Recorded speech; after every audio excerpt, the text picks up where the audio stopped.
വർഷങ്ങൾക്ക് മുന്നേ ഒരു സന്ധ്യാസമയത്ത് രാമന്തലിയിലെ ശങ്കരനാരായണ ക്ഷേത്രത്തിൽ നിന്നും സർവജ്ഞ പീഠം കയറിയ നമ്മുടെ ശങ്കരാചാര്യർ കണ്ണൂരിന്റെ കിഴക്കൻ പ്രദേശമായിട്ടുള്ള പുളിങ്ങോത്ത് വഴി തലക്കാവേരിയിലേക്ക് ഒരു യാത്ര പുറപ്പെട്ടു.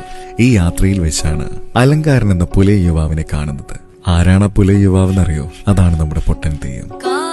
ശ്രീ ശങ്കരാചാര്യരെ പരീക്ഷിക്കാൻ വേണ്ടി സാക്ഷാൽ പരമശിവൻ ചണ്ഡാളനായിട്ട് ഭൂമിയിൽ അവതരിച്ചു എന്നാണ് ഐതിഹ്യം പറയുന്നത്. അങ്ങനെ ഇരുവരും ചേർന്ന വാഗ്വാദത്തിൽ ശങ്കരാചാര്യർ തന്റെ തെറ്റ് മനസ്സിലാക്കുകയും അന്ന് അർദ്ധരാത്രിയിൽ അഹങ്കാരം വെടിഞ്ഞ് പുലയനോടൊപ്പം ഒരു ദിവസം താമസിക്കുകയും പിറ്റേത്തെ ദിവസം യാത്ര ആരംഭിച്ചപ്പോ വഴി ചോദിച്ചപ്പോ ചണ്ഡാളൻ എന്താ പറഞ്ഞെന്നറിയോ?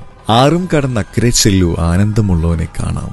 ഇപ്പോഴും രാമന്തലിയിലെ ശങ്കരനാരായണ ക്ഷേത്രത്തിൽ നിന്നും കാട് കയറി പുളിങ്ങോം വഴിയെത്തി പുളിങ്ങോത്തിൽ നിന്ന് നേരെ തലക്കാവേരിയിലേക്ക് കാട് കയറി പോകുമ്പോൾ അർദ്ധരാത്രിയിലും കേൾക്കാമത്രേ പൊട്ടൻ തെയ്യത്തിന്റെ 8 ദിക്ക് പൊട്ടുമാറുമുള്ള പൊട്ടിച്ചിരികളും ആരോരും അറിയാതെ പെറുപിറുക്കുന്ന മന്ത്രങ്ങളും. ഏങ്കളെ കുത്തിയാലും നീങ്കളെ കുത്തിയാലും ഒരേ ചോരയല്ലേ കോര. നീലക്കല്ലോലകളിൽ മാന്തളിരിൻ